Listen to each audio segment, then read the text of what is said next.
La hija de mi mejor amiga. Un reencuentro del destino. Capítulo 1. El encuentro en la terraza. Una niña de 6 años se acercó a su mesa con hambre y valentía. ¿Puedo terminarme sus obras? Esa respuesta cambió 2 vidas para siempre. El viento frío de la tarde soplaba en la terraza del restaurante más caro de la ciudad. Cuando Elena Silva levantó la vista de la pantalla de su teléfono y vio una pequeña figura acercándose a su mesa. Era una niña de unos 6 años, no más, con el cabello castaño despeinado y un abrigo gris que era demasiado grande para su cuerpo diminuto. La tela del abrigo estaba gastada, cubierta de manchas que contaban historias que Elena prefería no imaginar. La niña se detuvo a unos metros de la mesa, sin apartar los ojos del plato de Elena, que todavía estaba medio lleno. Risotto con camarones y trufa blanca. Un plato que costaba más de lo que muchas personas ganaban en una semana. Elena lo había pedido por costumbre, no por hambre. En los últimos 2 años, desde que su empresa de tecnología explotó en el mercado internacional, comía más por obligación social que por placer. Disculpe, señora. La voz de la niña era baja, casi un susurro, pero en esas palabras había una valentía desesperada que hizo que Elena dejara su teléfono de inmediato. La empresaria miró a su alrededor, buscando padres, tutores, alguien que pudiera explicar por qué una niña estaba sola en un vecindario donde ni siquiera los adultos caminan sin una tarjeta de crédito platino. La terraza estaba llena de ejecutivos en reuniones de negocios, mujeres con bolsos que costaban más que autos económicos, hombres discutiendo inversiones en vinos cuyos nombres ni siquiera podían pronunciar. «Hola, cariño». Elena se inclinó ligeramente hacia la niña, manteniendo la voz suave. «¿Te perdiste? ¿Dónde están tus padres?» La niña vaciló. Sus deditos jugueteaban nerviosamente con el borde de su enorme abrigo. No tengo padres. Quiero decir, ya no». Las palabras cayeron entre ellas como piedras pesadas. Elena sintió que algo se apretaba en su pecho, una sensación que no había experimentado en mucho tiempo. En los círculos empresariales donde vivía, los problemas eran números en hojas de cálculo, no rostros de niños de 6 años con ojos que habían visto demasiado. ¿Puedo terminarme su comida? La pregunta fue tan baja que Elena casi no la escuchó. Prometo que no molestaré. Solo tengo mucha hambre. El mundo de Elena se detuvo. Miró el plato todavía lleno. Luego a la niña. Y sintió que algo se rompía dentro de ella. ¿Cuándo fue la última vez que sintió hambre de verdad? ¿Hambre por no tener nada que comer? No hambre por estar demasiado ocupada para recordar el almuerzo. Por supuesto que puedes. Elena empujó el plato hacia la niña, pero en lugar de agarrar la comida y correr, como esperaba, la niña simplemente se quedó parada y miró. «Siéntate aquí conmigo», dijo Elena, señalando la silla a su lado. «¿Cómo te llamas?» La niña se acercó lentamente, como un animal herido comprobando si era seguro aceptar ayuda.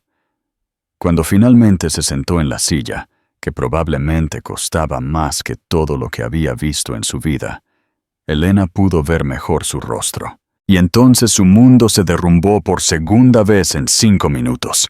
«Masha», dijo la niña, tomando el tenedor con manos ligeramente temblorosas. «Me llamo María Benítez». Benítez.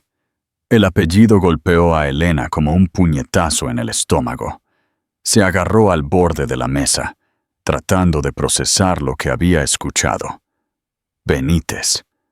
No podía ser una coincidencia. No con esos ojos, esa estructura facial, esa forma de inclinar la cabeza al hablar. «María Benítez», repitió Elena. Su voz sonaba extraña, como si perteneciera a otra persona. «¿Tu madre?», ¿Tu madre se llamaba Olga? El tenedor con risotto se congeló a medio camino de la boca de Masha. Miró a Elena con una expresión de sorpresa, mezclada con incredulidad. ¿Conocía a mi mamá?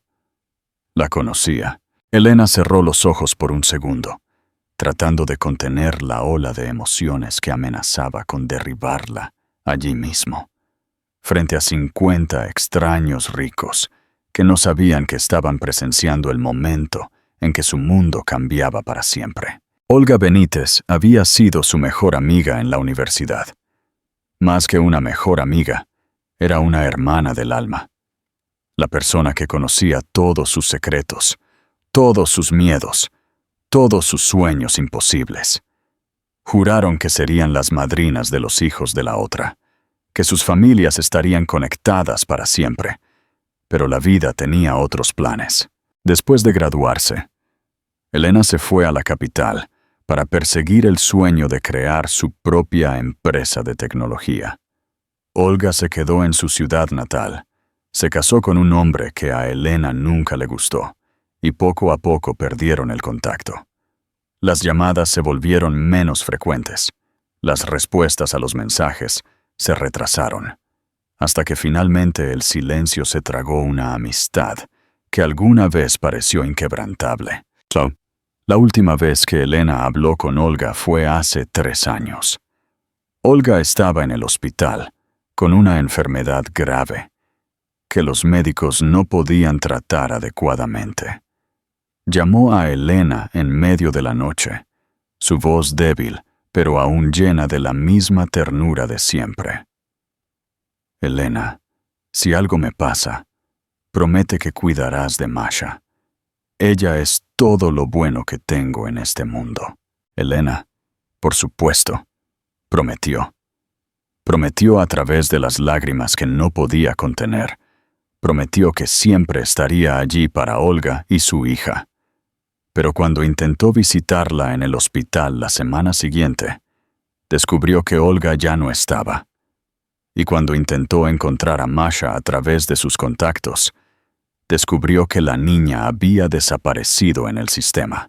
El exmarido de Olga, un hombre del que Elena siempre sospechó que era un canalla, declaró que no podía cuidar a la niña. Masha fue entregada al cuidado del Estado.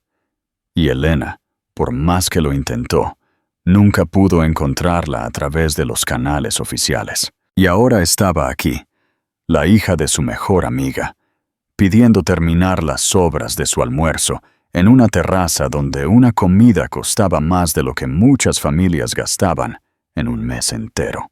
«Tu mamá era mi mejor amiga», dijo Elena, con la voz temblorosa. «Olga era como una hermana para mí». Masha dejó de comer por completo y miró a Elena con una intensidad inusual para una niña de 6 años. «Usted es esa Elena de la que ella siempre hablaba. La Elena que crearía cosas asombrosas y cambiaría el mundo». Las palabras fueron como dulces puñaladas en el corazón de Elena. Olga le había hablado a Masha de ella. Incluso después de años sin comunicación, incluso después de todo el silencio, Olga todavía guardaba su amistad como algo lo suficientemente valioso como para transmitirlo a su hija. «¿Dónde has estado todo este tiempo?», preguntó Elena, extendiendo la mano para tocar la cara de Masha, pero se detuvo a medio camino al ver cómo la niña se encogía ligeramente. «En lugares malos», respondió Masha simplemente, volviendo a su comida, como si quisiera grabar en su memoria cada sabor, cada textura, en lugares donde la gente no es amable con los niños que no tienen familia. Elena sintió que la ira le subía a la garganta. Ira contra el sistema que le había fallado a una niña inocente. Ira contra sí misma por no buscar mejor, por rendirse cuando los obstáculos burocráticos parecían insuperables. Ira contra el mundo que permitía que una niña de 6 años vagara sola por las calles pidiendo sobras a extraños. «Masha, no puedes quedarte en la calle, es peligroso, y eres muy pequeña». «Sé cuidarme sola», dijo Masha con una dignidad que rompió el corazón de Elena. Mi mamá me enseñó a ser fuerte. Tu mamá también me enseñó algo, dijo Elena, tomando una decisión que cambiaría su vida para siempre. Y una de esas cosas es que la familia cuida de la familia. Te vendrás conmigo. Masha dejó de comer y miró a Elena con incredulidad. ¿A dónde? A casa. A mi casa, para vivir conmigo. La oferta quedó suspendida en el aire entre ellas, como una promesa imposible. Masha había pasado suficiente tiempo en instituciones y hogares temporales para saber que los adultos dicen muchas cosas que no cumplen.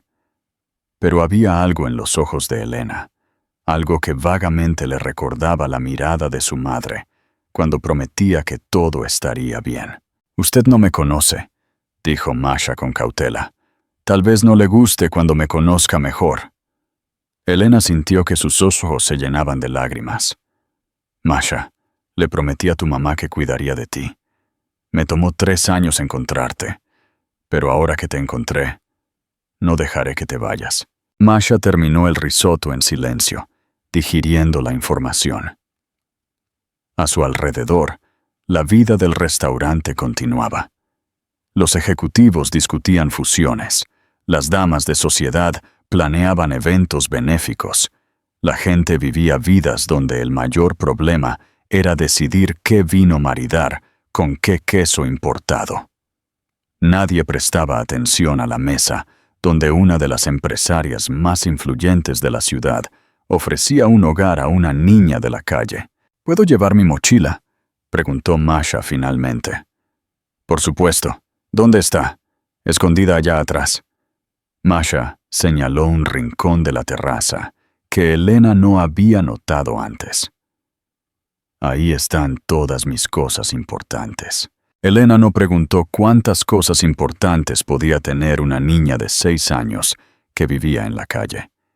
Simplemente asintió y observó cómo Masha se levantaba de la silla para recoger sus pertenencias. La mochila era pequeña, vieja, con dibujos descoloridos de princesas que alguna vez debieron ser brillantes y alegres. Masha la abrazó contra su pecho, como si fuera el tesoro más precioso del mundo. Y para ella, probablemente lo era. «¿Lista?», preguntó Elena, extendiendo la mano. Masha miró la mano extendida, luego la cara de Elena, luego la mano de nuevo. Lenta, muy lentamente, entrelazó sus pequeños dedos con los de Elena.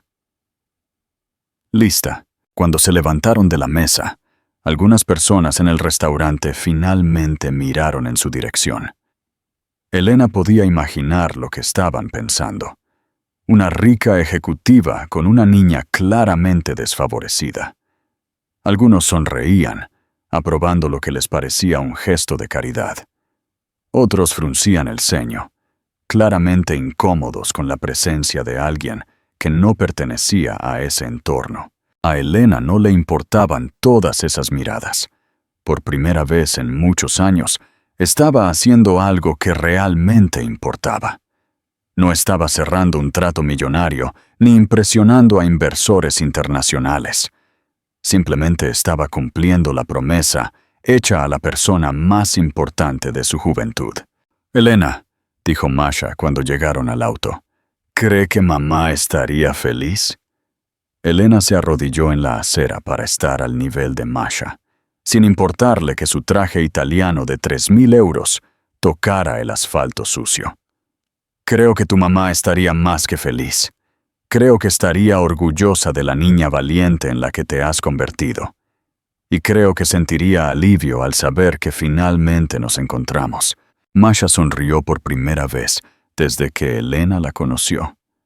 Fue una sonrisa pequeña, cautelosa, pero genuina. Y en ese momento, Elena supo que no importaba qué desafíos esperaban por delante. No importaba qué cambios tuviera que hacer en su vida perfectamente organizada. Masha era la hija de Olga, y ahora también sería su hija. Lo que ninguna de las dos imaginaba era que esa decisión impulsiva en la terraza de un restaurante elegante estaba a punto de desencadenar una cadena de eventos que pondría a prueba los límites del amor, la ley y la determinación humana. Pero por ahora, eran simplemente una mujer y una niña caminando juntas hacia un futuro incierto, unidas por el recuerdo de alguien que las amaba profundamente. Capítulo 2. Secretos y amenazas. El ático de Elena ocupaba el último piso de un edificio en la zona más exclusiva de la ciudad, con ventanales de piso a techo que ofrecían una vista panorámica que las revistas de arquitectura adoraban fotografiar. Pero cuando Masha entró en el apartamento, aferrando con fuerza su mochila descolorida, no miró ni la vista impresionante ni los muebles de diseño. Sus ojos se fijaron en la puerta, calculando la distancia hasta la salida. «¿Tienes miedo?», dijo Elena, cerrando suavemente la puerta tras ellas. No era una pregunta. Masha no respondió, pero sus pequeños hombros se tensaron visiblemente. 3 años de vida en refugios temporales, en familias que la rechazaban después de unas semanas, y situaciones que ningún niño debería experimentar, le habían enseñado que los lugares hermosos a menudo ocultaban peligros peores que la calle. «Masha, ¿puedes contarme dónde has estado todo este tiempo? Desde que mamá se fue». La pregunta hizo que Masha finalmente soltara la correa de su mochila. Se sentó en el borde de un sillón caro, como lista para correr en cualquier momento. «Primero fui a un lugar que llamaban refugio temporal». Masha comenzó a hablar con la voz monótona de alguien que cuenta una historia que ya ha repetido muchas veces a trabajadores sociales. Había muchos niños que lloraban por la noche y peleaban por la comida. Elena sintió que se le encogía el corazón, pero permaneció en silencio, dejando que Masha controlara el ritmo de la conversación. «Luego me enviaron a una familia que quería adoptarme. El hombre era amable, pero la mujer no le gustaba. Decía que le recordaba a alguien a quien quería olvidar». Masha hizo una pausa, jugando con un hilo de su abrigo. «Me devolvieron después de 2 semanas. Devolvieron». Como si Masha fuera mercancía defectuosa, no una niña necesitada de amor y estabilidad. Elena apretó los puños, luchando contra la ira que crecía en su interior. Y después fue la casa de la familia Santos. Al principio parecían normales.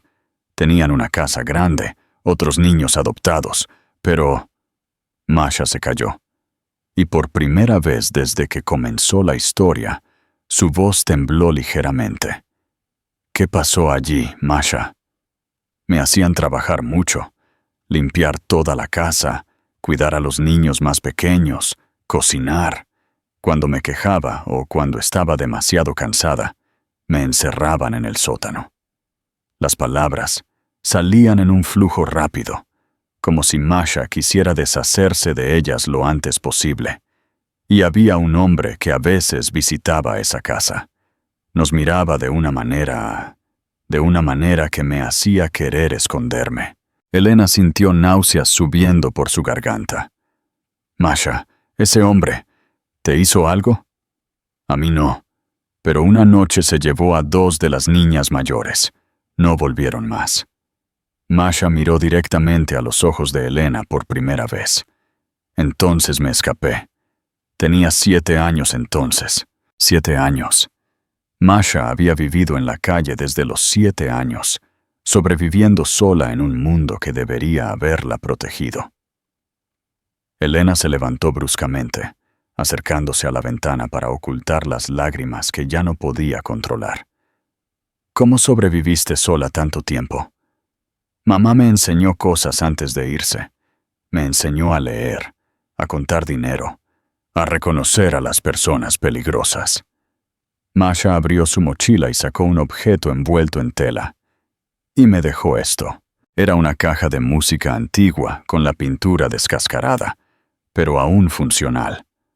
Cuando Masha le dio cuerda, sonó una melodía suave y una pequeña bailarina giró lentamente en el centro. Dijo que cuando me sintiera sola, solo tenía que poner la música y recordar que ella me amaba más que a nada en el mundo. Elena reconoció la caja de inmediato. Era la misma que Olga había recibido de su abuela cuando eran adolescentes. La misma que guardaba como su tesoro más grande. Ver ese objeto en las manos de Masha era como recibir un mensaje de su amiga perdida. «Masha, necesito contarte algo sobre tu mamá», dijo Elena, volviendo al sofá. «Y sobre tu padre». La cara de Masha se cerró al instante. «No tengo padre. Mamá siempre dijo que era un hombre malo que se fue». «No se fue, Masha. Lo echaron». Elena respiró hondo, preparándose para revelar una verdad que quizás era demasiado dura para una niña. «Tu padre se llama Víctor Benítez. Estuvo casado con tu mamá, pero él la golpeaba». «¿Fuerte?» Masha se quedó quieta, solo apretando la caja de música contra su pecho. «Sí. Tu mamá consiguió una orden judicial para que no se acercara. También consiguió que él perdiera todos los derechos sobre ti. Pero cuando enfermó...» Elena hizo una pausa, eligiendo sus palabras con cuidado. «Hizo un testamento dejándote bajo mi responsabilidad legal. No quería que Víctor tuviera ninguna oportunidad de lastimarte». «Entonces, ¿por qué pudo entregarme al Estado?», preguntó Masha, demostrando una perspicacia demasiado aguda para su edad. «Porque escondió el testamento, y porque yo estaba en el extranjero cuando tu mamá se fue. Cuando regresé e intenté encontrarte, todos los documentos habían desaparecido». Elena se levantó y fue al armario de su estudio, de donde sacó una carpeta gruesa llena de papeles. «Pero nunca dejé de buscarte. Contraté detectives privados, abogados especializados en derecho de familia, investigadores. Y finalmente, hace 6 meses, logramos encontrar pruebas de que Víctor falsificó documentos para ocultar el testamento de tu mamá». Masha miraba la carpeta como si contuviera bombas en lugar de papeles. «¿Qué significa eso?». «Significa que legalmente deberías haber estado conmigo desde el día en que tu mamá se fue. Significa que todo lo que te pasó en los últimos 3 años fue ilegal». Elena se arrodilló frente a Masha, sosteniendo suavemente las manos pequeñas de la niña. «Y significa que Víctor Benítez no solo robó tu infancia, sino también una herencia significativa que tu mamá te dejó». Los ojos de Masha se abrieron de par en par. «¿Herencia? Tu mamá tenía una tienda de ropa, le iba muy bien. Cuando enfermó, vendió todo y puso el dinero en una cuenta a tu nombre.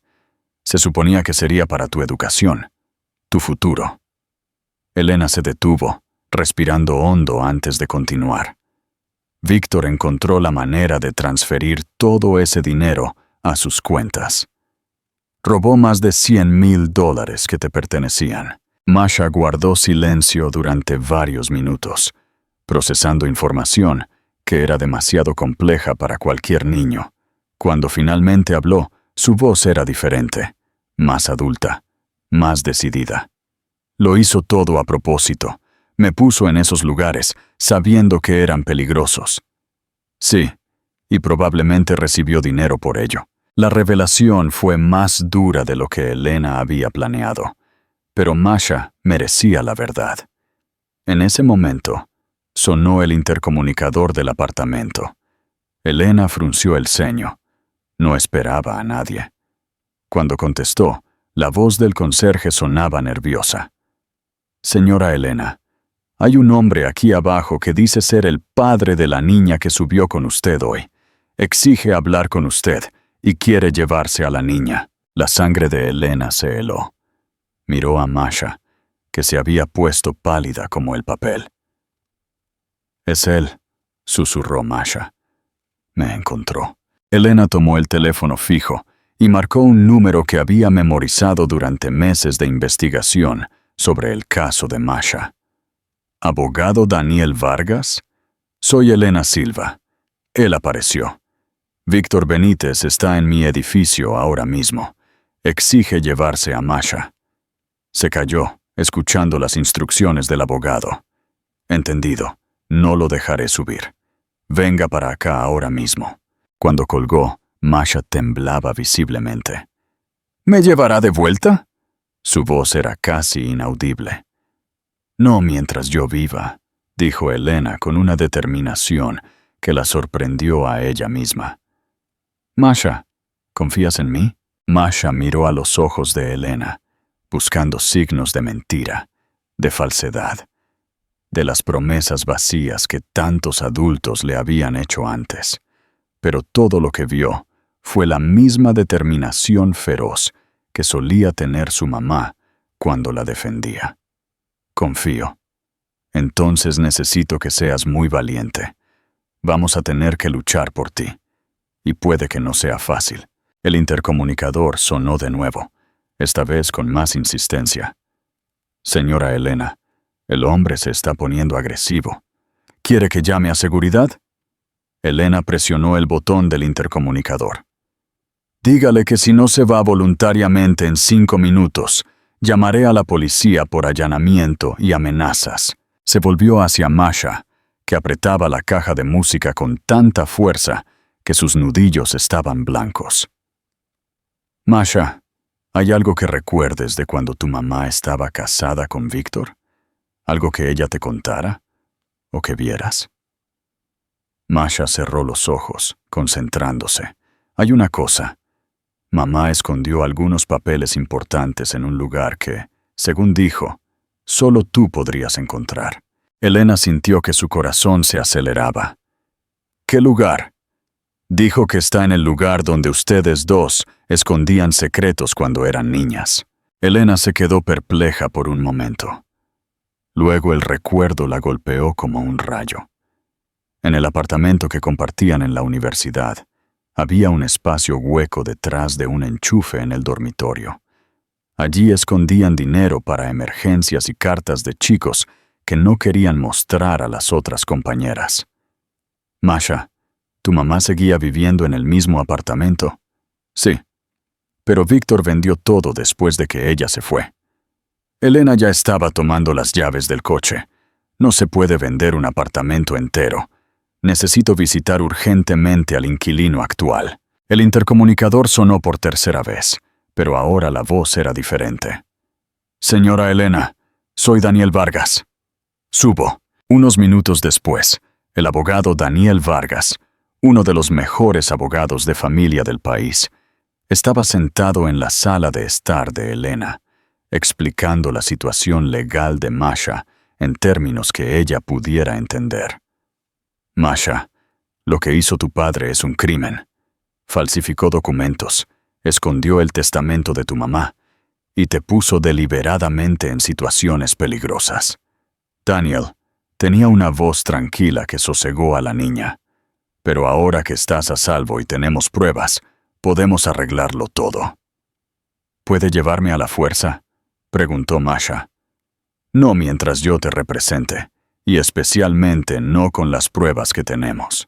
Elena miró por la ventana y vio a Víctor Benítez parado en la acera frente al edificio, hablando agresivamente por teléfono.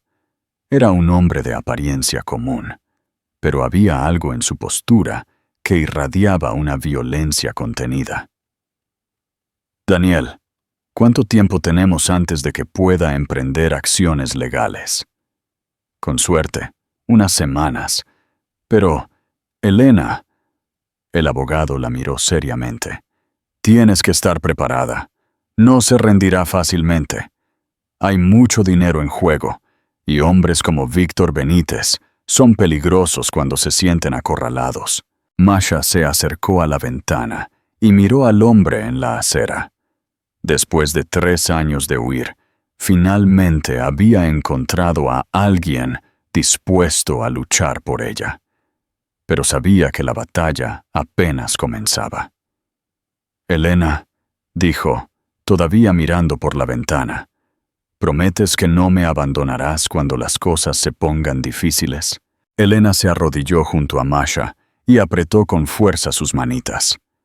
María Benítez, juro por la memoria de tu mamá, por nuestra amistad y por todo lo que considero sagrado, que lucharé por ti hasta mi último aliento. Eres la hija de mi mejor amiga, y eso te convierte en familia. Y a la familia no se la abandona. Abajo, Víctor finalmente subió a su auto y se fue, pero Elena sabía que volvería. Y cuando volviera, sería con abogados, órdenes judiciales y toda la furia de un hombre a punto de perder una fuente de ingresos que había explotado durante años. Pero por primera vez en 3 años, Masha no estaba sola en esta lucha. Capítulo 3. El juicio y la evidencia oculta. El Tribunal Central de la ciudad nunca le había parecido tan intimidante a Elena como esa mañana de lunes. Sostenía la mano de Masha con fuerza mientras subían los escalones de mármol del imponente edificio, ambas vestidas con su mejor ropa para la audiencia que decidiría el futuro de la niña. Masha llevaba un vestido azul marino que Elena había comprado el fin de semana, y su cabello estaba trenzado en 2 coletas prolijas, lo que la hacía parecer aún más joven de sus 9 años. El abogado Daniel las esperaba en la entrada, pero la expresión de su rostro no era alentadora. A su lado estaba una mujer de mediana edad, con gafas y una carpeta voluminosa. Ella es Sofía Pérez, especialista en derechos del niño, quien nos ayudará en este caso, dijo Daniel, presentándola. Desafortunadamente, tengo noticias sobre Víctor Benítez. Elena sintió que se le encogía el estómago. ¿Qué noticias? Ha contratado a Arturo Ruiz para que lo represente. Es uno de los abogados más caros y sin escrúpulos de la ciudad, conocido por ganar casos imposibles utilizando tácticas cuestionables. Masha apretó la mano de Elena con más fuerza. En las 2 semanas desde su primer encuentro, se había adaptado sorprendentemente bien a la vida en el apartamento. Dormía en su propia cama por primera vez en años. Comía 3 veces al día e incluso había empezado a sonreír a veces. Pero la sombra de la audiencia se cernía sobre todo. ¿Qué significa esto para nosotras?, preguntó Elena. Significa que intentarán destruir tu reputación como posible tutora. Cuestionarán tu capacidad para cuidar a una niña, tu estabilidad emocional, incluso tus motivos para querer a Masha. Sofía habló con la fría franqueza de alguien que había visto muchas batallas legales. E intentarán presentar a Víctor como un padre arrepentido que quiere recuperar a su hija. Entraron en el edificio y caminaron por pasillos llenos de gente nerviosa, esperando sus audiencias. Familias se rompían y se reunían con decisiones judiciales. Destinos se decidían en salas austeras, con jueces que nunca conocerían realmente a las personas cuyas vidas juzgaban. La sala del tribunal era más pequeña de lo que esperaba Elena, con bancos de madera oscura que recordaban más a una iglesia que a un tribunal. El juez, Boris Navarro, era un hombre de unos 60 años con cabello gris y reputación de ser estricto pero justo. Miró a Masha con una expresión suave cuando se sentaron. Víctor Benítez ya estaba allí, sentado junto a su abogado.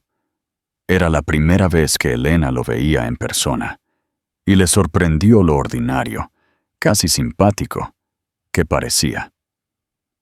Cabello bien cortado, traje sobrio, postura respetuosa.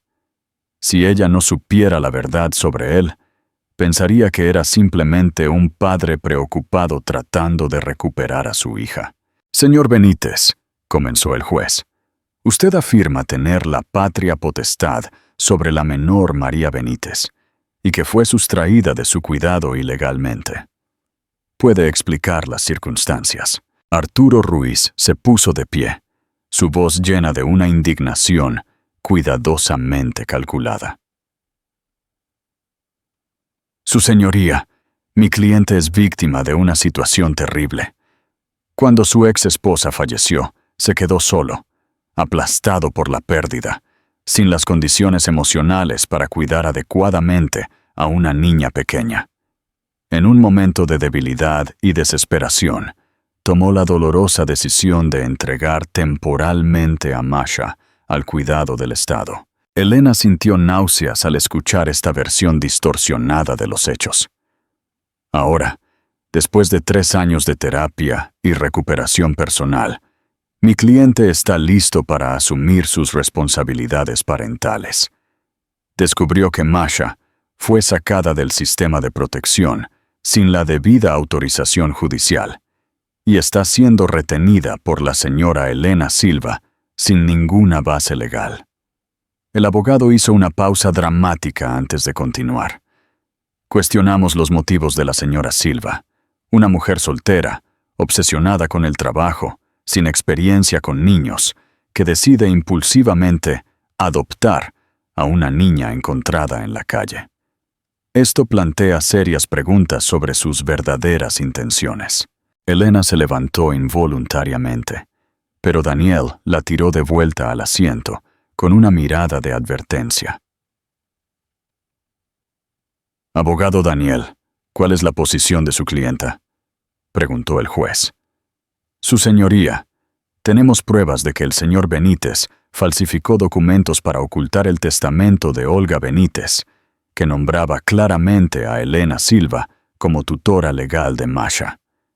También tenemos pruebas de que transfirió fondos significativos de la herencia de la menor. Daniel abrió su maletín y sacó documentos.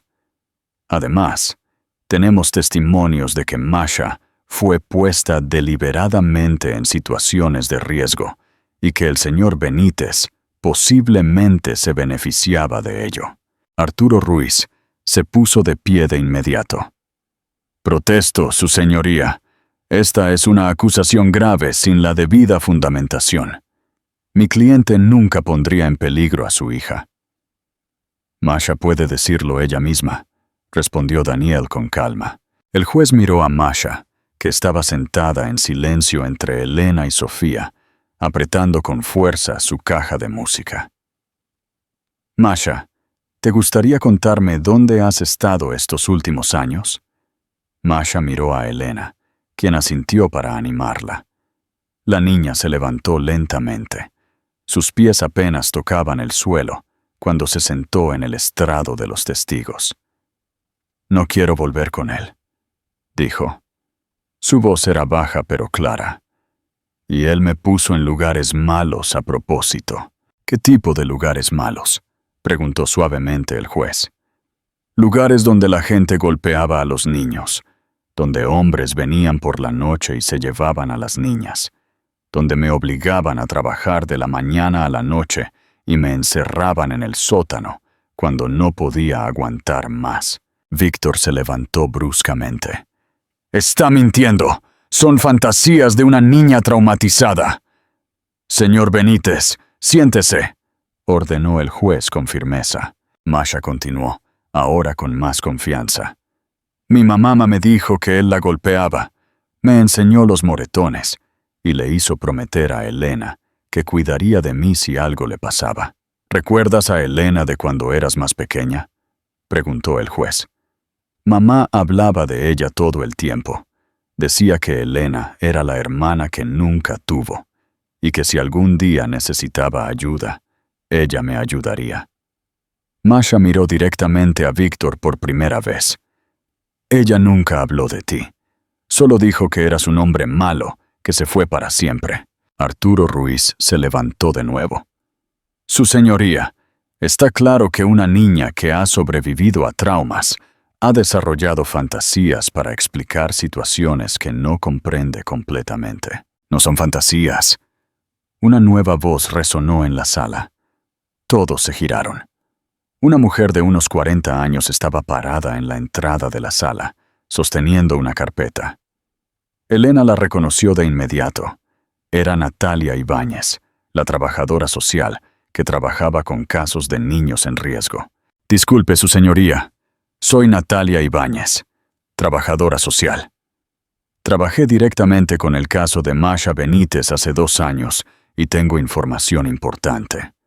El juez le hizo un gesto para que se acercara. ¿Puede contarnos lo que sabe sobre este caso? Natalia abrió la carpeta y sacó documentos. En 2021, investigamos denuncias sobre la casa de la familia Santos, donde se encontraba Masha. Encontramos pruebas de trabajo infantil, maltrato y cosas peores. Hizo una pausa, mirando directamente a Víctor. También encontramos registros de pagos mensuales hechos por Víctor Benítez al señor Santos. Pagos que cesaron exactamente al mismo tiempo que Masha se escapó de la casa. El silencio en la sala era absoluto. Además, continuó Natalia, tenemos grabaciones de llamadas telefónicas entre el señor Benítez y el señor Santos, donde discuten explícitamente poner a la niña a trabajar, y sobre clientes especiales que pagaban sumas adicionales. Víctor palideció. Arturo Ruiz le susurraba furiosamente al oído, claramente tratando de controlar el daño. Su señoría, dijo Arturo, estas grabaciones fueron obtenidas ilegalmente y... Las grabaciones fueron autorizadas por el tribunal durante nuestra investigación sobre Santos, interrumpió Natalia. Tenemos órdenes judiciales válidas para todas las pruebas recopiladas. El abogado Daniel se levantó. Su señoría, me gustaría presentar pruebas adicionales. Hemos obtenido acceso a documentos que la difunta Olga Benítez escondió antes de su muerte. Entregó una carpeta al juez, incluyendo cartas donde documenta las agresiones de Víctor, fotos de las lesiones que él le causó y, lo más importante, una copia certificada del testamento que él ocultó. El juez estudió los documentos en silencio durante varios minutos. Cuando levantó la vista, su expresión había cambiado por completo. Señor Benítez, estas pruebas presentan un cuadro claro de fraude, maltrato infantil y posible tráfico de menores. Ordeno una investigación criminal completa. Víctor finalmente perdió la compostura. Esto es absurdo. Ella es mi hija. Tengo derechos. Los únicos derechos que tiene ahora son los derechos garantizados por la Constitución a cualquier acusado, respondió el juez con frialdad. Incluido el derecho a guardar silencio. Se volvió hacia Masha, que observaba todo con los ojos muy abiertos. Masha, basándome en las pruebas presentadas y en tu propio testimonio, otorgo la custodia legal temporal a la señora Elena Silva. El proceso de adopción formal podrá continuar tan pronto como concluya la investigación criminal. La sala estalló en actividad. Víctor gritaba a su abogado. Natalia recogía sus papeles y Elena trataba de asimilar lo que acababa de suceder. Masha bajó del estrado de los testigos y corrió hacia Elena, quien la levantó en brazos y la abrazó con fuerza. «Significa que puedo quedarme contigo», susurró Masha. «Significa que nunca más tendrás que preocuparte por él», respondió Elena, con las lágrimas corriendo libremente por su rostro. Pero mientras salían del tribunal, Elena escuchó a Víctor gritarle: «¡Esto no ha terminado! ¡Pagarás por destruir a mi familia!» El abogado Daniel la alcanzó en las escaleras. «Elena, ambas deben tener cuidado. Víctor no aceptará esta derrota fácilmente, y hombres como él pueden ser impredecibles cuando se sienten acorralados». Elena miró a Masha, que se había quedado dormida en sus brazos, emocionalmente agotada por la mañana en el tribunal. Por primera vez en semanas, la niña parecía verdaderamente en paz. «Estaremos bien», dijo Elena, más para sí misma que para el abogado. «Estaremos bien». Pero mientras bajaban los escalones del tribunal, Elena no podía deshacerse de la sensación de que la batalla estaba lejos de terminar. Víctor Benítez había perdido la primera ronda, pero hombres como él rara vez aceptan la derrota sin luchar hasta el final. Y Elena estaba a punto de descubrir cuán lejos estaba dispuesto a llegar para recuperar su propiedad. Capítulo 4. El secuestro y la búsqueda desesperada. 3 semanas después de la audiencia, Elena estaba sentada en la oficina del contador de su empresa, mirando cifras que no tenían sentido. Los costos legales de la batalla por Masha habían consumido casi todo su fondo de reserva, y ahora Víctor Benítez estaba atacando de una manera que ella no podía haber imaginado. Estaba destruyendo su empresa. ¿Cómo es posible?, preguntó Elena. Logró convencer a 3 de nuestros clientes más grandes para que rescindieran sus contratos. Román, su contador desde hacía 10 años, suspiró pesadamente. Elena, Víctor Benítez tiene conexiones que ni sospechas. Ha difundido rumores sobre tu inestabilidad mental. Ha cuestionado tu capacidad para dirigir la empresa mientras juegas a ser mamá. Y, lo peor de todo, ha convencido a algunos inversores de que estás usando los recursos de la empresa para financiar tus aventuras personales. Elena se sintió como si hubiera recibido un golpe en el estómago. Su empresa de tecnología había sido construida con 15 años de trabajo duro, noches sin dormir y enormes sacrificios. Era su vida, su identidad, su seguridad financiera. ¿Cuánto tiempo tenemos antes de que? 2 meses, tal vez 3, si logramos renegociar algunos contratos. Pero, Elena, debes entender que seguir gastando dinero en abogados mientras los ingresos caen es imposible. Esa noche, Elena llegó a casa y encontró a Masha en la sala de estar, haciendo la tarea de la escuela privada, donde la habían inscrito hacía 2 semanas. La niña se había adaptado sorprendentemente bien al entorno escolar, aunque todavía era tímida con otros niños. ¿Cómo te fue hoy, mi vida?, preguntó Elena, tratando de ocultar la preocupación en su voz. Bien, respondió Masha, pero no levantó la vista de su cuaderno. Elena, los otros niños en la escuela dicen cosas raras. El corazón de Elena se encogió. ¿Qué cosas? Dicen que sus padres vieron un reportaje sobre ti en la televisión. Dicen que secuestraste a una niña y que la policía te va a arrestar. Elena se sentó junto a Masha, tratando de mantener la calma. Víctor estaba usando a los medios, difundiendo su versión distorsionada de los hechos. Tomó el control remoto y encendió las noticias locales, temiendo lo que encontraría. El reportaje estaba saliendo en ese preciso momento. Empresaria bajo investigación por posible secuestro de menor, decía el titular. El reportero estaba parado frente al edificio de Elena, narrando una versión de los eventos que convertía a Víctor en un padre desesperado y a Elena en una secuestradora oportunista. Una fuente cercana al caso informó que Elena Silva podría tener motivos financieros para retener a la niña, incluido el acceso a fondos de herencia que no le pertenecen, continuaba el reportero. Masha miraba en silencio, sus ojos llenándose de lágrimas. ¿Me llevarán de vuelta con él? Elena apagó la televisión y atrajo a Masha en un fuerte abrazo. No, mi vida, nunca.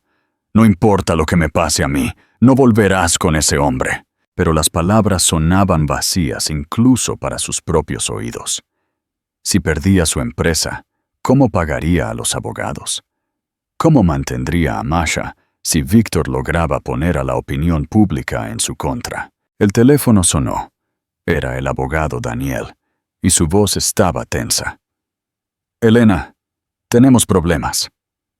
Víctor presentó una petición para revisar la decisión judicial, alegando que se fabricaron pruebas importantes. Te acusa de falsificar el testamento de Olga. Eso es ridículo. Tenemos pruebas de la autenticidad. Lo sé, pero ha contratado expertos que cuestionan todo. Y lo que es peor, ha conseguido una orden judicial temporal que suspende tu custodia sobre Masha mientras se investigan las acusaciones. El mundo de Elena se derrumbó. ¿Qué significa eso? Significa que mañana por la mañana una trabajadora social vendrá por Masha para colocarla en un hogar de acogida temporal hasta que se resuelva la situación. Elena miró a Masha, que fingía leer, pero claramente escuchaba cada palabra. ¿Por cuánto tiempo? No lo sabemos. Tal vez semanas, tal vez meses. Elena, tienes que prepararte para que esto sea largo. Al colgar, Elena se sentó junto a Masha en el sofá. ¿Cómo explicarle a una niña de 9 años que el mundo de los adultos es tan injusto que alguien como Víctor Benítez puede manipular el sistema legal contra personas inocentes? Masha, necesito decirte algo difícil. La niña dejó el libro y miró a los ojos de Elena. Me llevarán mañana, ¿verdad? La madurez en la voz de Masha rompió el corazón de Elena. Es temporal. Es solo hasta que demostremos que Víctor miente sobre los documentos. ¿Y si no pueden demostrarlo? Esa era la pregunta que Elena más temía. Lo haremos. Pero Masha, necesito que sepas una cosa. No importa dónde estés, no importa cuánto tiempo tome, nunca dejaré de luchar por ti. ¿Entendido? Masha asintió, pero las lágrimas ya corrían. ¿Puedo llevar mi caja de música? Puedes llevar todo lo que quieras. Esa noche, Masha durmió en la cama de Elena. Se aferraban la una a la otra, como si se despidieran para siempre. Elena no durmió en toda la noche, escuchando la respiración tranquila de la niña y haciendo promesas que no sabía si podría cumplir. A la mañana siguiente, la trabajadora social llegó a las 9 en punto. Era una mujer mayor, con una sonrisa profesional que no llegaba a sus ojos. Señora Silva, soy Tamara Pavlovna. Estoy aquí para acompañar a Masha a la casa de la familia Kuznetsov, donde se quedará temporalmente. Masha estaba sentada en la sala, su pequeña maleta a su lado, la caja de música apretada contra su pecho. Se había vestido sola con el vestido azul que llevó al tribunal, como si fuera una armadura contra lo que venía. ¿La familia Kuznetsov es de confianza?, preguntó Elena, tratando de mantener la voz firme. Es una familia experimentada en acogimiento temporal. Tienen 3 hijos propios y ya han acogido a muchos niños en situaciones similares. Masha se levantó lentamente y se acercó a Elena. ¿Prometes que vendrás por mí? Elena se arrodilló para estar al nivel de Masha. Lo prometo, y hasta entonces, quiero que seas la niña valiente que tu mamá crió. ¿Lo harás por mí? Masha asintió y abrazó a Elena con fuerza. Te quiero, Elena. Yo también te quiero, mi vida, más que a nada en el mundo. Ver a Masha salir por la puerta fue lo más difícil que Elena había hecho en su vida. Se quedó parada junto a la ventana, viendo cómo el coche se alejaba hasta desaparecer en el tráfico, llevándose consigo a la niña que se había convertido en el centro de su universo. 2 horas después, Elena estaba en la oficina de Daniel, planeando el contraataque. Recibimos una copia de los informes periciales que Víctor encargó, dijo Daniel, extendiendo papeles sobre el escritorio. La buena noticia es que no encontraron pruebas reales de falsificación. La mala noticia es que plantearon suficientes preguntas técnicas para crear una duda razonable. ¿Cuánto tiempo tomará refutar esas preguntas? ¿Con nuestros propios expertos? Al menos 6 semanas. Y costará dinero. Me importa un bledo cuánto cueste. Daniel la miró seriamente. Elena, tienes que ser realista. Según mis cálculos, ya has gastado más de $80,000 en este caso. Si seguimos a este ritmo, estarás en bancarrota antes de que podamos recuperar a Masha. Entonces estaré en bancarrota. Masha vale más que cualquier empresa. Y si estás en bancarrota, ¿cómo mantendrás a Masha cuando la recuperes? El tribunal tomará en cuenta tu situación financiera en la decisión final. Era un círculo vicioso. Necesitaba dinero para luchar por Masha. Pero luchar por Masha estaba destruyendo su capacidad para ganar dinero. Ese día, Elena recibió una llamada inesperada. Era Alejandro Gómez, uno de los clientes que había cancelado el contrato con su empresa. Elena, necesito hablar contigo en persona. Es sobre Víctor Benítez. La sangre de Elena se heló. Dijo por qué lo hacía. Dijo que estaba documentando el bienestar de su hija. Pero Elena, las fotos fueron tomadas con equipo profesional, desde una gran distancia. Ese no es el comportamiento de un padre preocupado. Es el comportamiento de un depredador. Elena tomó su teléfono de inmediato y llamó a Daniel. Necesitamos reunirnos ahora mismo. Tengo pruebas de que Víctor está acechando a Masha. 1 hora después, estaban en la comisaría presentando una denuncia. Alejandro aceptó testificar, aún sabiendo que podría enfrentar represalias comerciales. Con estas pruebas de acecho, puedo solicitar una medida de protección urgente, explicó Daniel. Y eso podría ser suficiente para desafiar la decisión que te quitó la custodia de Masha. Pero cuando llegaron a la casa de los Kuznetsov esa noche para verificar la seguridad de Masha, descubrieron algo horrible. Masha no fue a la escuela hoy, dijo la señora Kuznetsov, claramente preocupada. Llamamos a la escuela por la mañana para avisar que tenía fiebre, pero nadie aquí hizo esa llamada. Elena sintió que el mundo giraba a su alrededor. ¿Qué está diciendo? Alguien se hizo pasar por mí y recogió a Masha de la escuela esta mañana. La directora dijo que era un hombre que se presentó como su tío, con documentos que parecían legítimos. Víctor había secuestrado a Masha y esta vez había desaparecido por completo. Capítulo 5. El rescate y el final del villano. En la comisaría reinaba el caos total. Elena caminaba de un lado a otro mientras los policías hacían llamadas frenéticas. Daniel discutía con los fiscales y con cada minuto que pasaba, Masha estaba más lejos, en mayor peligro, más perdida. ¿Cuánto tiempo ha pasado desde que se la llevó de la escuela?, preguntó el investigador Sergei Petrov, un hombre de 50 años que había sido llamado especialmente para coordinar el caso. 8 horas, respondió Elena, con la voz quebrada por la desesperación. 8 horas que lleva con ese monstruo. La señora Kuznetsov estaba sentada en una silla cercana, todavía en shock.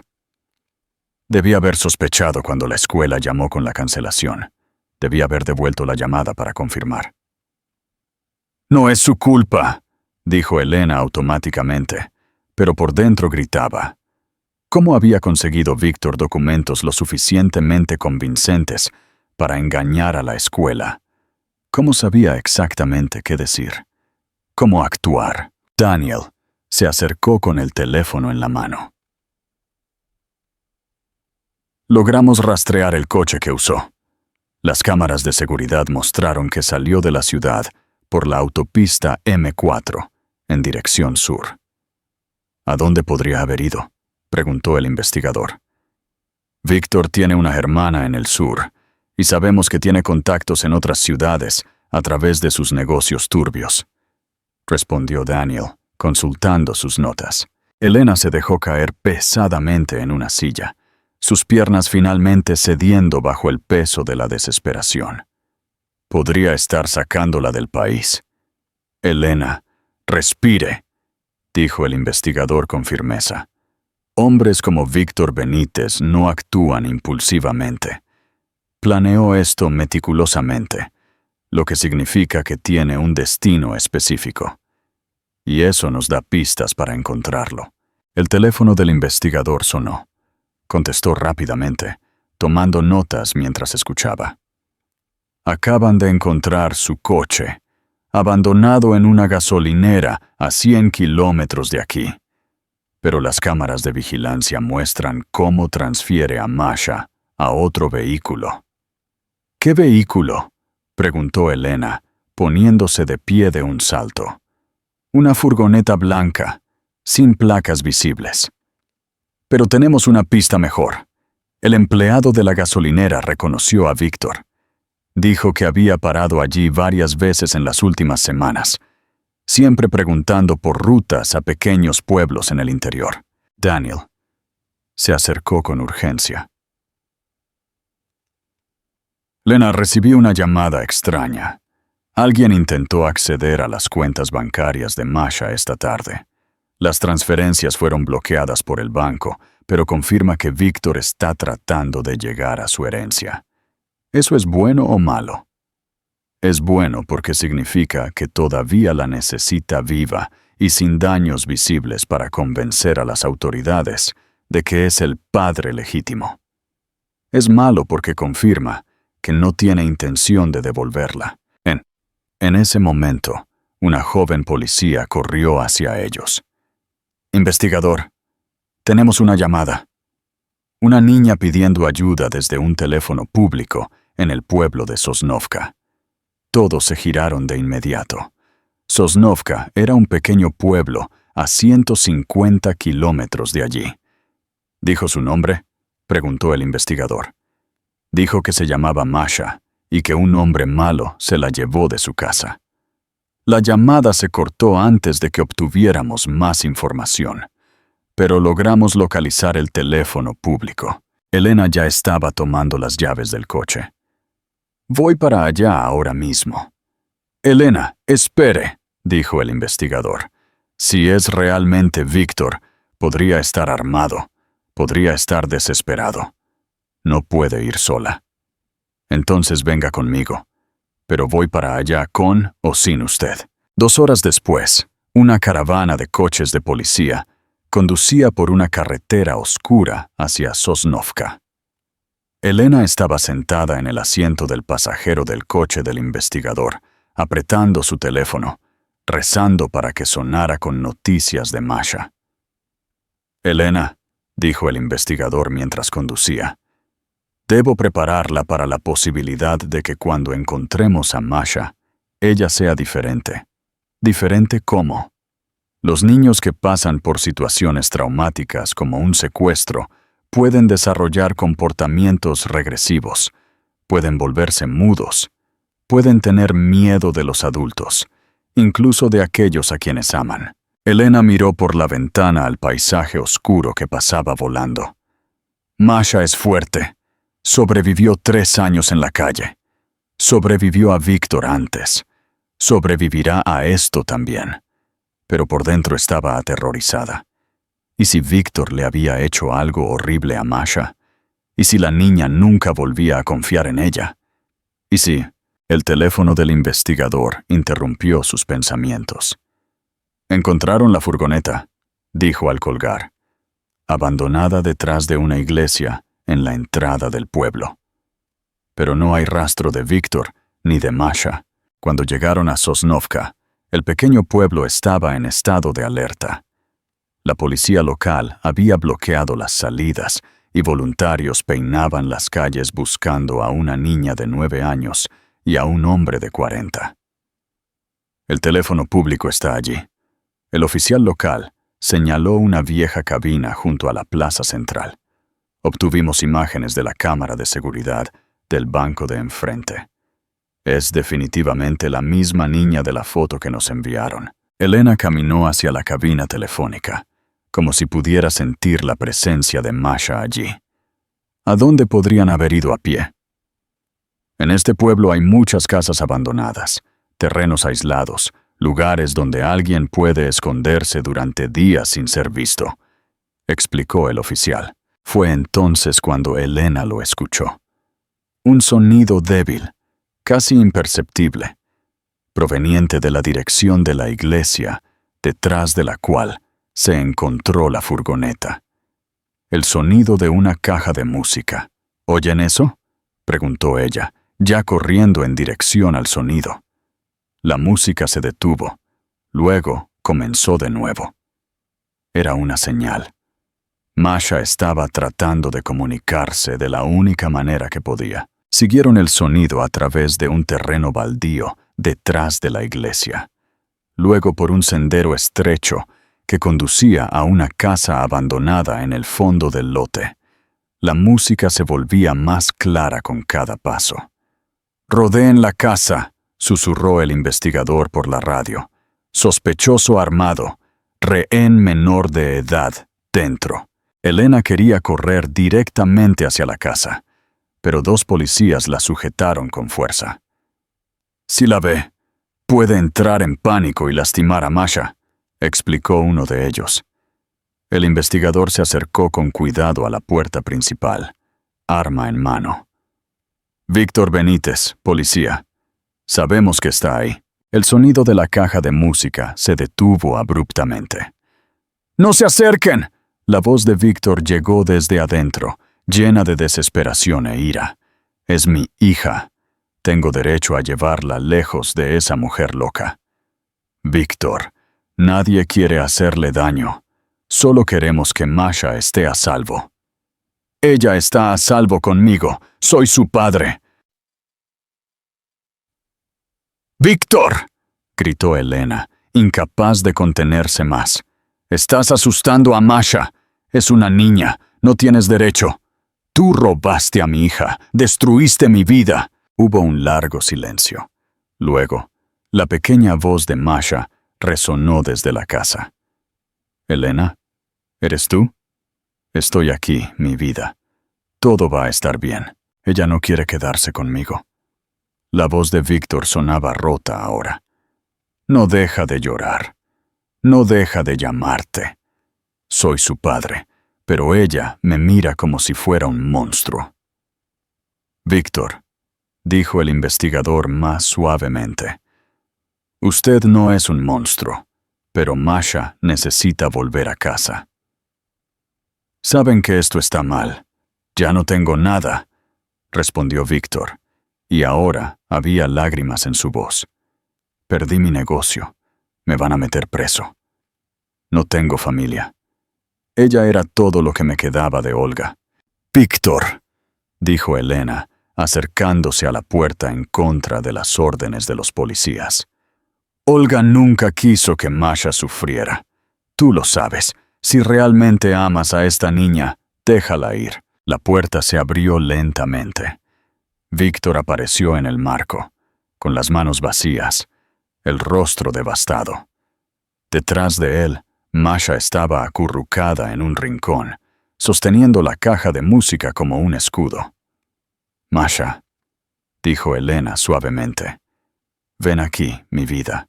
Masha corrió a los brazos de Elena como una bala, sollozando incontrolablemente.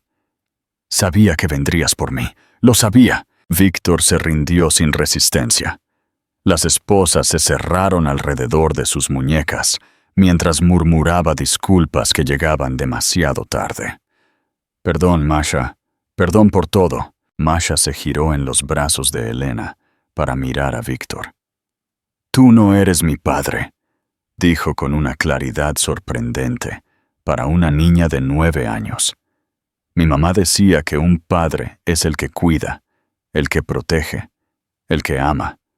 Tú nunca hiciste nada de eso». Víctor bajó la cabeza, comprendiendo finalmente que había perdido no por culpa de Elena, sino por sus propias elecciones. En el camino de regreso a casa, Masha durmió en el regazo de Elena, en el asiento trasero del coche patrulla, física y emocionalmente agotada. Elena acariciaba suavemente el cabello de la niña. haciendo promesas silenciosas de que nunca más permitiría que le pasara nada malo. «Elena», murmuró Masha entre sueños, «estoy aquí, mi vida.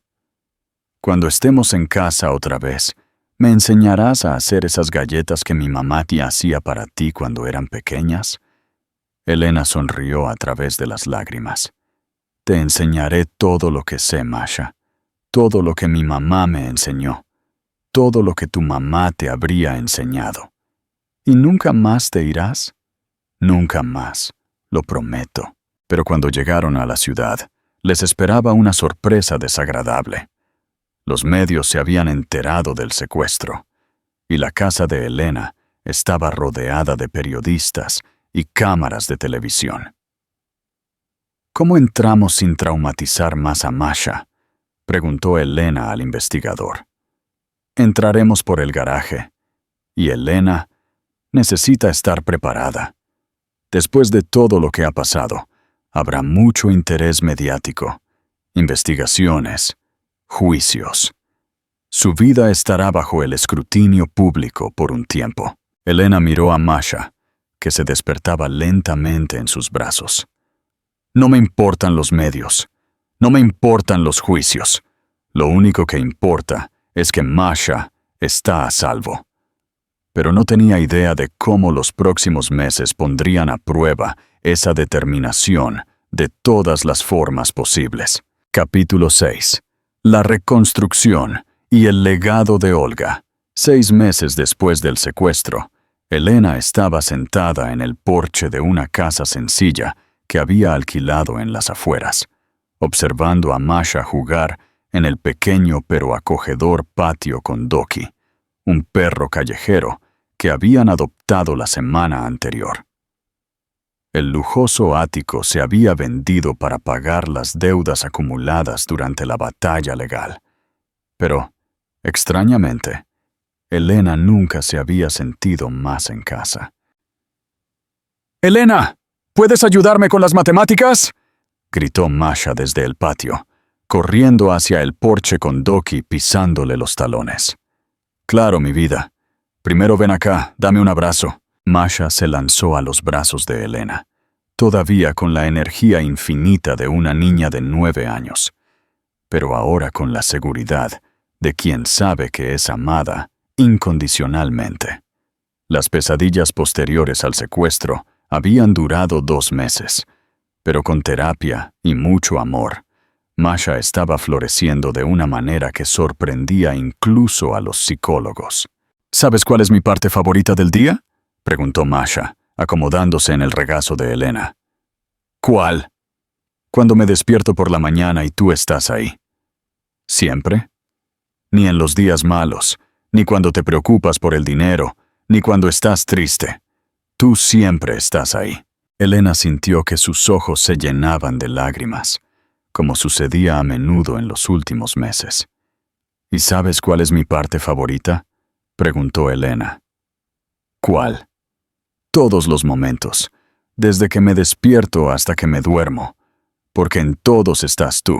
Lattice, la empresa de tecnología de Elena, había quebrado por completo hacía 3 meses, pero de sus cenizas había nacido algo inesperado.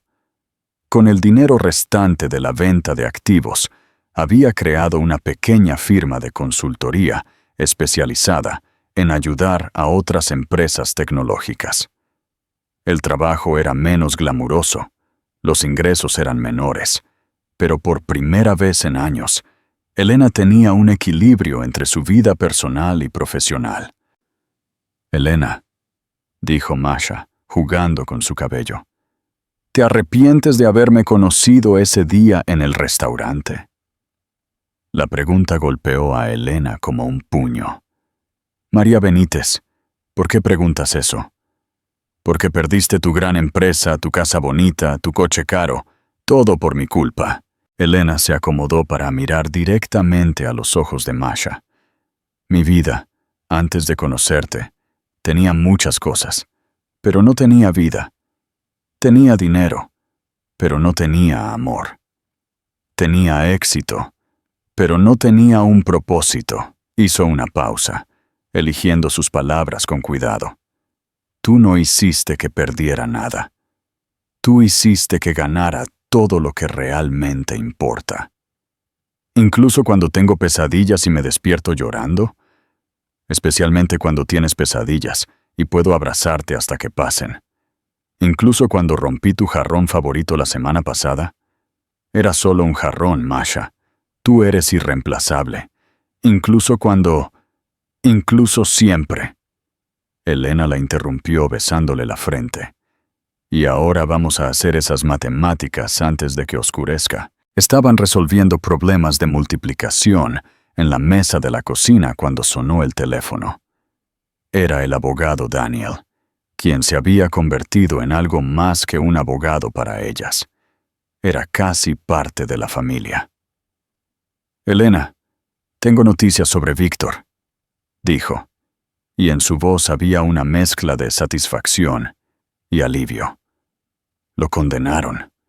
15 años de prisión, secuestro, fraude, trabajo infantil, lavado de dinero. El juez dijo que fue una de las sentencias más fáciles de su carrera. Elena cerró los ojos, sintiendo cómo un peso gigante se levantaba de sus hombros. ¿Y Masha nunca más tendrá que preocuparse por él? Nunca más. Además de la prisión, ha sido despojado permanentemente de todos los derechos parentales. Legalmente, Masha es ahora completamente tuya.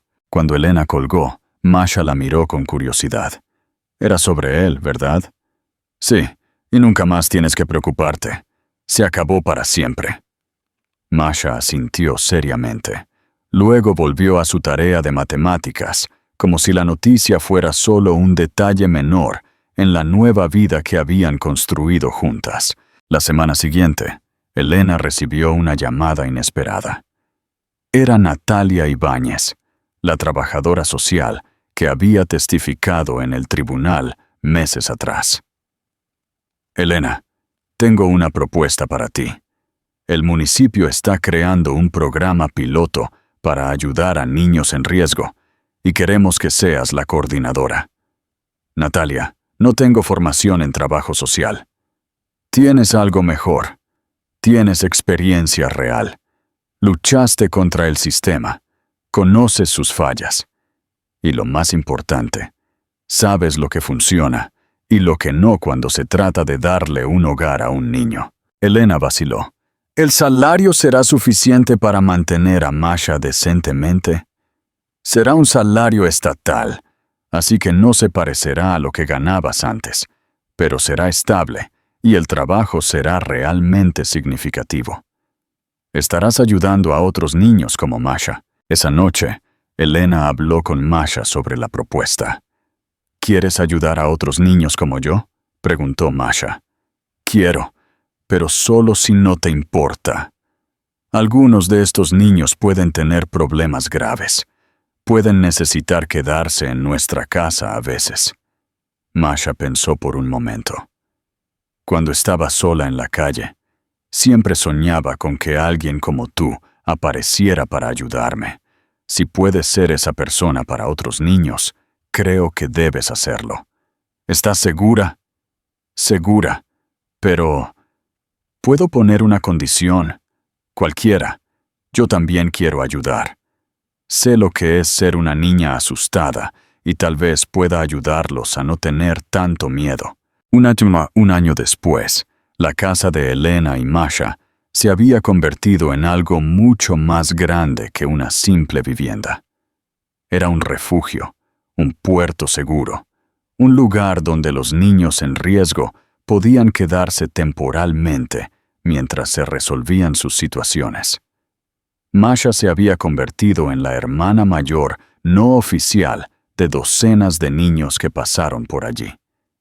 Y su capacidad natural para entender y calmar a niños traumatizados impresionaba incluso a los profesionales.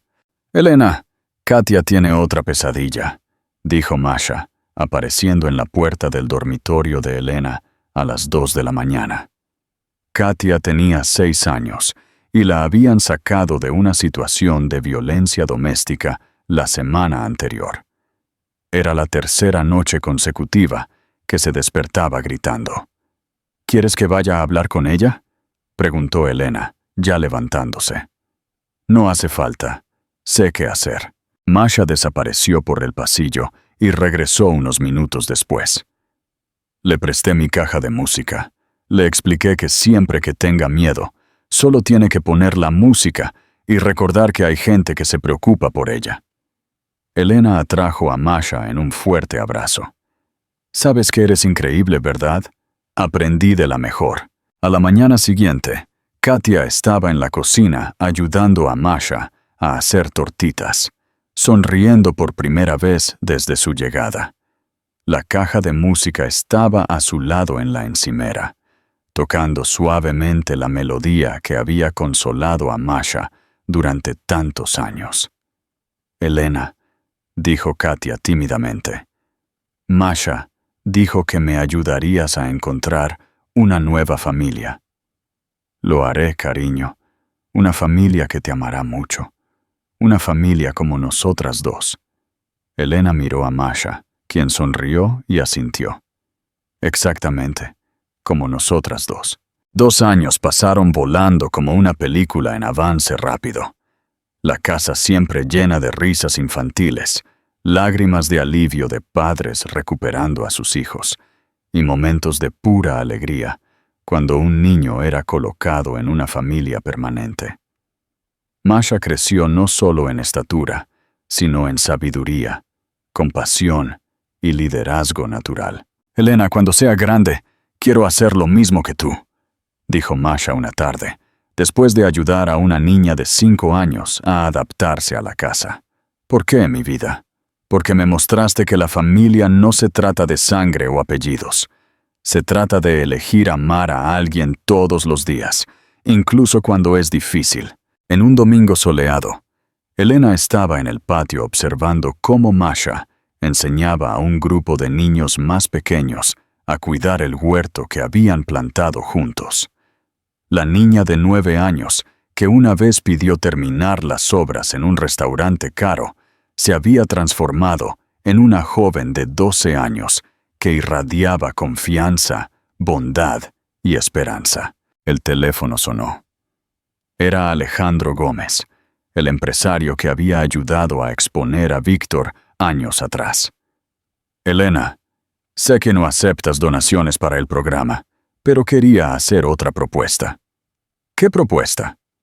«Quiero financiar una expansión, no solo una casa, sino un centro completo, con psicólogos, maestros, trabajadores sociales, un lugar donde niños como Masha puedan no solo encontrar refugio, sino reconstruir completamente sus vidas». Elena guardó silencio, considerando la oferta. «¿Por qué quiere hacer esto?» «Porque esa noche en el restaurante, hace muchos años, vi algo que nunca olvidaré. Vi a una niña que tuvo la valentía de pedir ayuda, y a una mujer que tuvo el coraje de cambiar toda su vida para dar esa ayuda. Y eso cambió mi visión de lo que es realmente importante en la vida». Esa noche, Elena habló con Masha sobre la oferta. «Sería increíble», dijo Masha, con los ojos brillantes. «Podríamos ayudar a muchos más niños, pero significará más responsabilidad, menos tiempo solo para nosotras dos». Masha tomó la mano de Elena. «Elena, ¿sabes qué es lo más importante que aprendí desde que nos conocimos?» «¿Qué?» «Que el amor no disminuye cuando lo compartimos. Crece. Cuantos más niños amemos, más amor tendremos para dar». Elena sonrió, una vez más asombrada por la sabiduría de la niña que se había convertido en su hija y maestra al mismo tiempo. «¿Entonces lo hacemos?» «Lo hacemos». 5 años después, el Centro María Benítez fue abierto al público con una placa en la entrada que decía: «En memoria de Olga Benítez y en honor a todos los niños que esperan una segunda oportunidad». Elena y Masha, que ahora tenía 17 años, estaban en la ceremonia de apertura, observando cómo docenas de niños jugaban en los jardines del centro, cada uno con su propia historia de superación. ¿Sabes de qué estoy más orgullosa?, dijo Elena, observando cómo Masha hablaba con un grupo de adolescentes que acababan de llegar al centro. ¿De qué? De que recordaras tu propio nombre cuando me preguntaste si podías terminarte mi comida ese día. Masha se rió. ¿Por qué eso te hace sentir orgullosa? Porque incluso en los peores momentos de tu vida, nunca perdiste tu identidad. Siempre supiste quién eras, de dónde venías y lo que merecías. Ese es un tipo de fuerza que no se puede enseñar. Lo sabía porque mamá me lo enseñó, y porque tú me lo recordaste cada día desde entonces. Se quedaron en silencio un momento. Observando el movimiento en el centro, Elena finalmente le dijo a Masha: «Gracias». «¿Por qué, mi vida?» «Por dejar de comer tu almuerzo ese día para compartir toda tu vida conmigo». Elena abrazó a Masha, que ahora era casi de su misma altura, y pensó en la pequeña niña de 6 años que había cambiado su vida para siempre, con una pregunta simple y valiente. Gracias a ti, Masha, por enseñarme que a veces las mejores cosas de la vida comienzan cuando dejamos de pensar en nosotras mismas y empezamos a cuidar de los que lo necesitan. El sol se ponía sobre el Centro María Benítez, pintando el cielo con colores de esperanza, mientras dos vidas que se encontraron por casualidad demostraban que la familia es una elección que hacemos todos los días y que el amor verdadero siempre encuentra la manera de ganar. Fin.